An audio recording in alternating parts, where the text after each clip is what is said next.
Hello, good morning. Good morning, and welcome to this Dawn Busters Taste Challenge. We have two blended Scotch whiskies,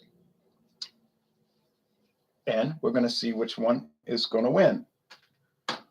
This is Inver House Green Plaid, introduced in 1961. Doesn't look like, if you look at old advertisements, doesn't look like the label has changed at all since 1961.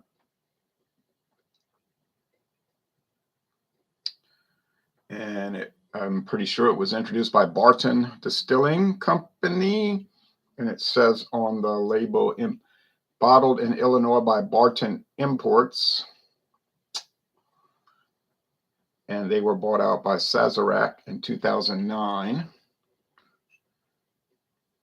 They were bought by Sazerac because I believe Barton was already bought out by Constellation Brands before that. But anyway, aged 3 years. Now, I did tour the Barton 1792 distillery in Kentucky. It was really nice. I don't know what I've never been to their facilities in Chicago. Don't think they give tours, but I'd be curious to see it. Be interesting. But Inver House, it doesn't say, if you look at the bottle, it doesn't say produced by Barton Imports. It said bottled by Barton Imports. That's all it says. There's a company called Inver House Distillers. And they started in the 1960s, and they still have a number of distilleries. So I think, I don't know this, but it seems sensible.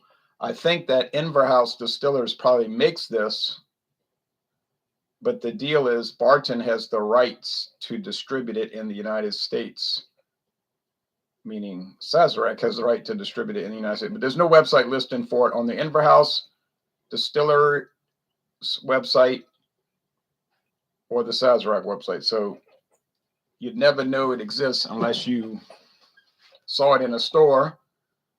And if you call Sazerac, call the number. Yeah, they'll tell you. They'll actually even tell you who's got it in your town, if anyone. They'll tell you when it hit the shelves. That's how intricate their information is. One time they told me, oh, this store hasn't sold this since October of 2014, whatever. All right, now. So it shows a castle with two lines on it near the sea, because Scotland, of course, is in the ocean, part of an island called Great Britain. All right, so that's Inver House, Green Plaid, very rare Scotch whiskey. Well, in Louisiana, it is very rare. I bought this at Dorgnac's, $11.99 for the liter bottle. Cheap, huh? Yes.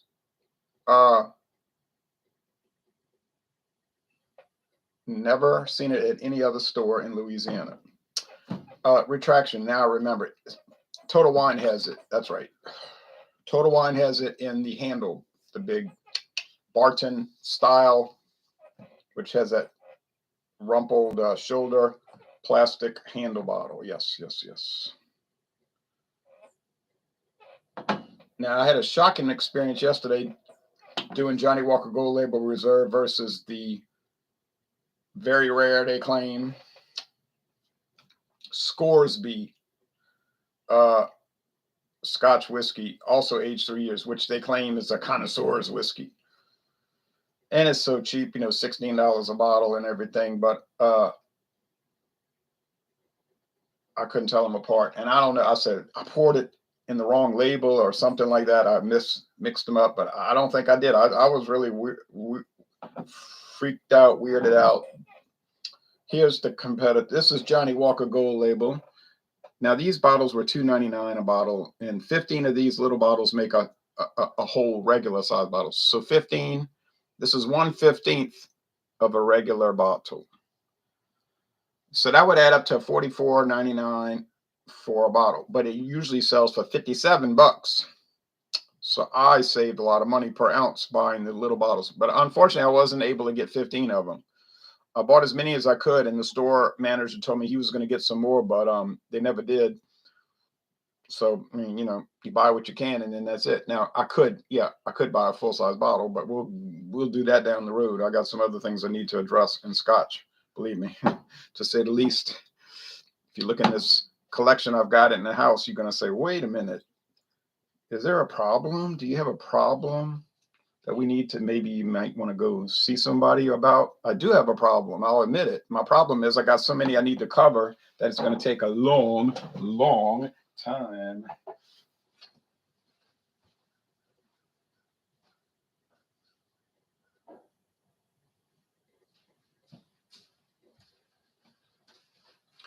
And there's really no way you can help me with the problem because I have to just process through it. I have to deal with it and the way I deal with the problem is, like they said in the movie Apollo 13, you work the problem. So I got each different Scotch brand.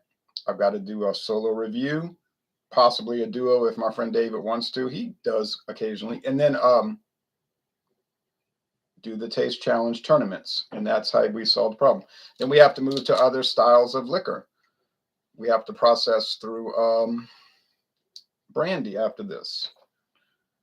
And then we have to process through the white rum. And that's going to take so long. Finally, I'll be caught up with the backlog on that section of it. And then we can start going into new products like, say, tequila, mezcal, rye whiskey, then back to bourbon. How long has it been since I've done bourbon? Quite a long time. And then you see then American blended whiskey, Canadian blended whiskey, blended Irish whiskey, and then we'll be back on track with the single malt Scotch and the blended Scotch and so forth. And then we can get back into the regular rotation with all this backlog. Let's see.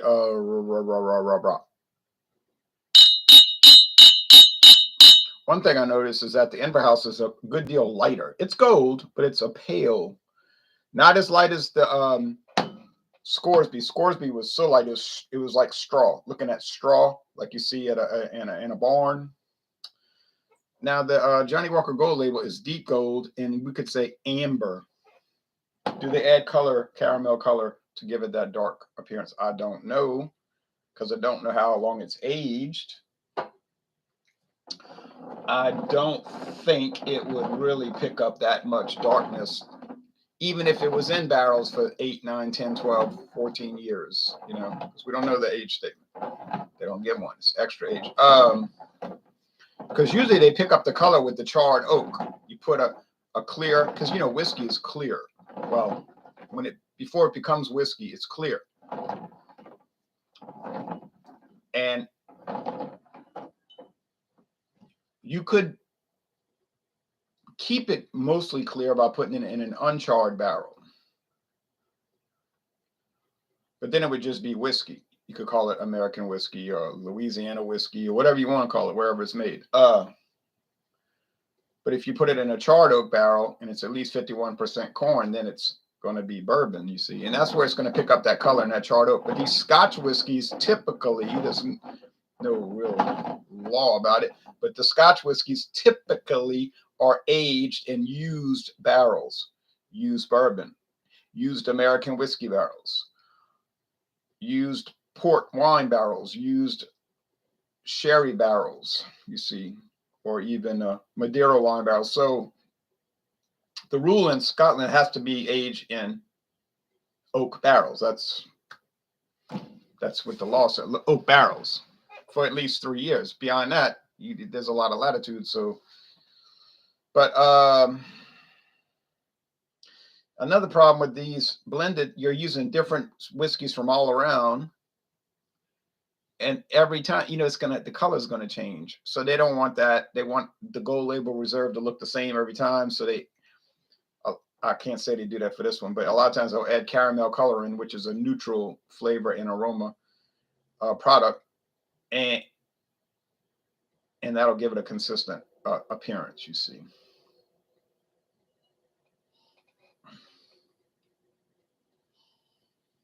Pungent in the nose, pungent fermented cereal grain. It's pungent. Oh, and gold label reserve is by appointment to Her Majesty the Queen. Not my queen. I don't live in a royal country. I got a governor. who I did not vote for. And we got that. Well, we won't get into it. All right, now, but this is an official royal, this is distilled under a royal warrant as an official whiskey supplier to the royal household. Queen Elizabeth II, her platinum jubilee is on TV right now. They were showing the trooping of the color, this intricate military precision marching ceremony, and I was watching it. And they're going to have this big parade, but so the Queen of Scotland, England, Belize, Canada, the British Virgin Islands, Jamaica, Grenada, the British territories, base territories in Cyprus. There's 2 British territories in Cyprus, sovereign base areas. Gibraltar, Tokelau Island, and so forth.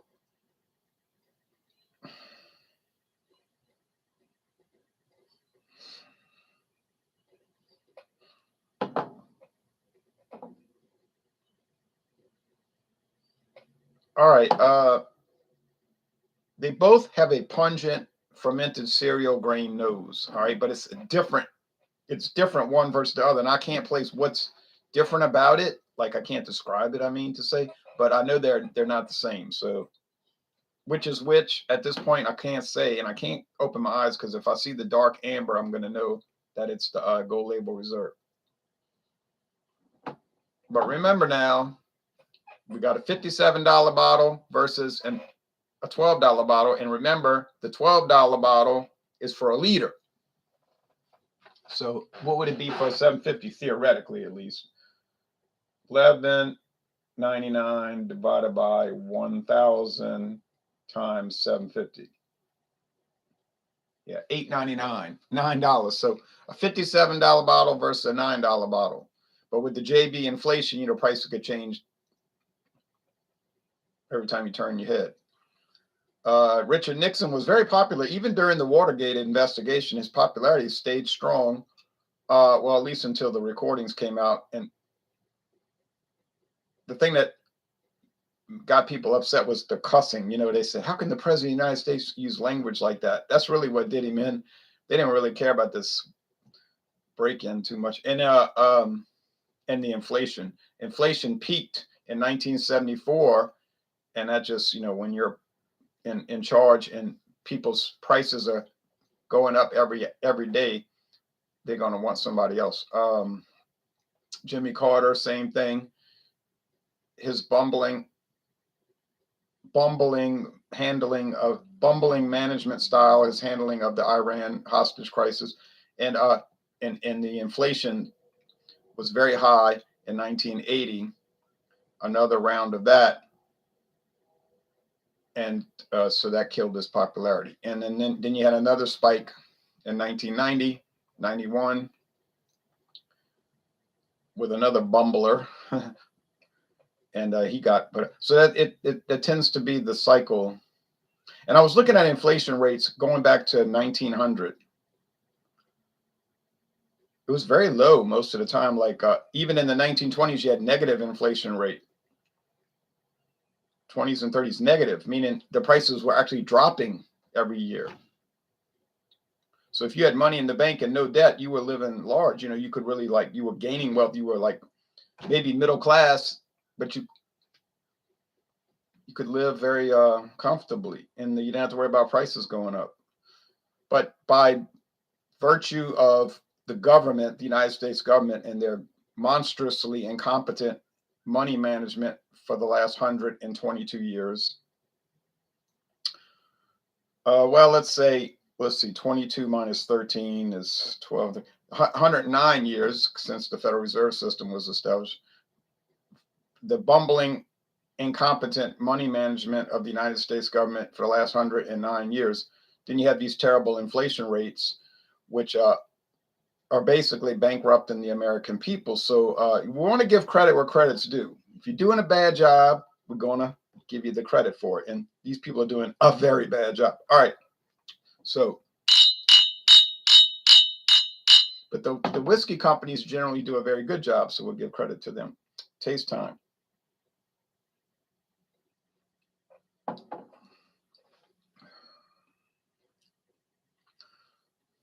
It's got a lot of honey, and I'm picking up a little smoke. See, that's what got me all so very confused yesterday.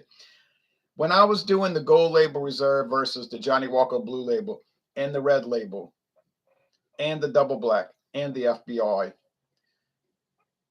those had much more relative smokiness, especially the Double Black. That I perceived that the Gold Label Reserve had no smokiness, but it wasn't true. It does, but I don't pick it up. Or the James Buchanan Deluxe couldn't get it there either. But it does have it. See, that's what got me discombobulated. I hope that's what got me discombobulated.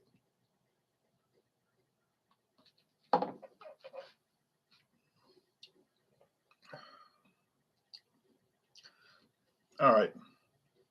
Over here, it's a pretty bitey cereal grain whiskey. A little bread dough from single malts. But the main feature here is that it's got a bite to it. Or if you want to say it's a little rough. You know, it's kind of smooth would not be something that you would ever use with this product. You would never use the word smooth and this product together because they would not. Those are mutually exclusive terms. And I think the product is Inver House. Now, that's sort of like the feeling of it. The bite is like the feeling of it more than the taste, really. It's kind of, what people say rough. It's a little rough.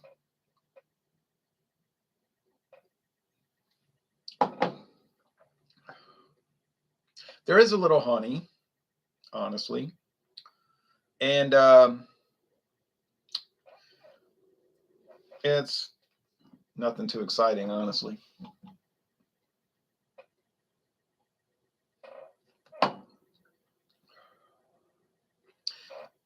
This one has a little compost pile, which you get from a peated malt.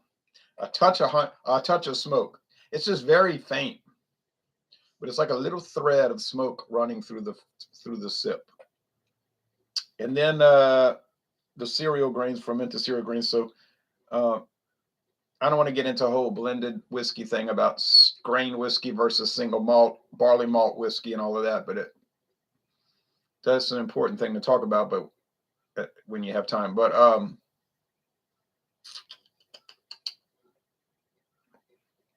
mean, some of these blended whiskeys like J&B use over 40 whiskeys in the blend. Like J&B, Just Rennie and Brooks uses 42 grain and single malts of whatever number of each in the blend.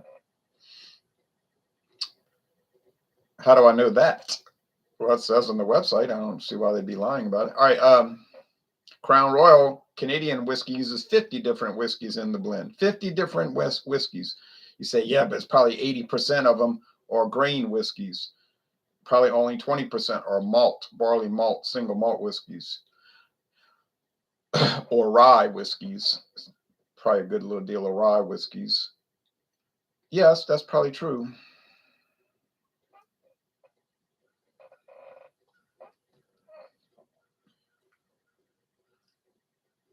All right, I'm going to say this is the Gold Label Reserve, and it's a better product. It is, haha. Thankfully. So now that I'm almost out of it, I have enough left for 2 more taste challenges, perhaps. Now I'm starting to get a handle on the taste. So I finally figure out the taste when it's too late. Well. Okay, so it's a better product. It's clearly a better product. Now, is it a $48 a bottle better product?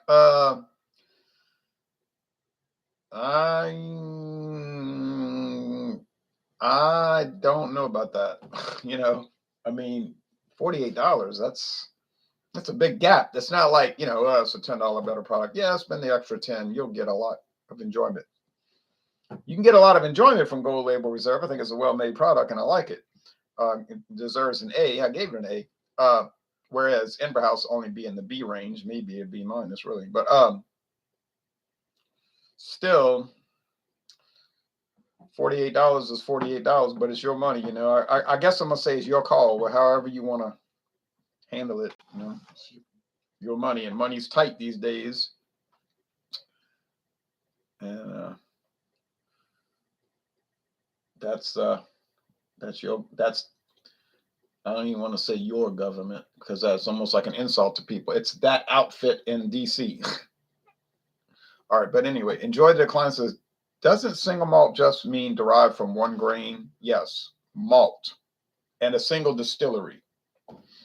Yes, doesn't mean from one barrel. It doesn't mean a small batch. It just means malt whiskey from malted barley from a single distillery, single malt whiskey.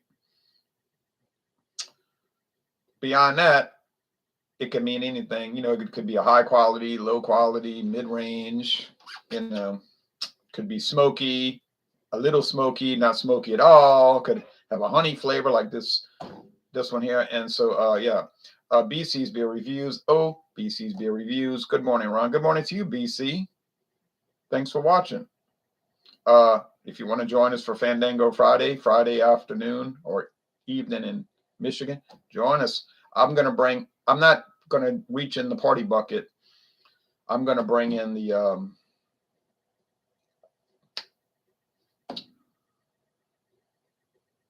J. Brandt coffee liqueur. I bought a full-size bottle, and I got one of the greatest deals in the world for that.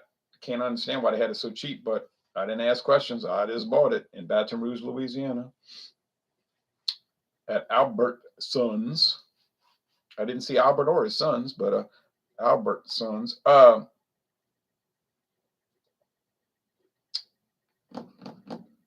Yeah, it's a pretty good product. We'll look at it. Not world class. It's not going to change your life, you know, but it's something to try. You know, I might try it in coffee, see what that's like. But that's coming up. James P. Madonna's going to have something interesting to bring. I know maybe some other people will bring something interesting. I'm going to later on today. I'm going to watch the Wild Card Wednesday from last night. Eric Fraunfelter, Thomas Metal 75, Massachusetts Beer Review. See what they're talking about. See if it's any beer or anything I've ever tried. And I got some other backlog to watch. Quite a bit of all that 6-point resin, because I tried 6-point resin and I did a video. I'm going to post it one day coming up. And there's like over 100. Well, not 100. Yeah. Maybe over 70 video reviews for it in the last 10 years. So that's going to take a little while. Okay, a BC's Beer Review says, oh, Urjo says, Jameson Orange is getting pretty popular in my local bars. Yeah, I see it here too. Here. I mean, I'll never buy it unless I get a little sample, but people are buying that thing. Okay, cool. I'll try to join with Glenn Fittich, 18-year-old. Oh, man, he's going to embarrass everybody in the hangout because he's going to have the real good stuff. Well, hey, that's cool too. That's like an $80 bottle. That's cool. That'd be really cool, actually. All right, so I want to try it one day. I haven't bought the Glenfiddich 12 year yet. See how far behind I am. All right, thanks everybody. Y'all have a nice Thursday.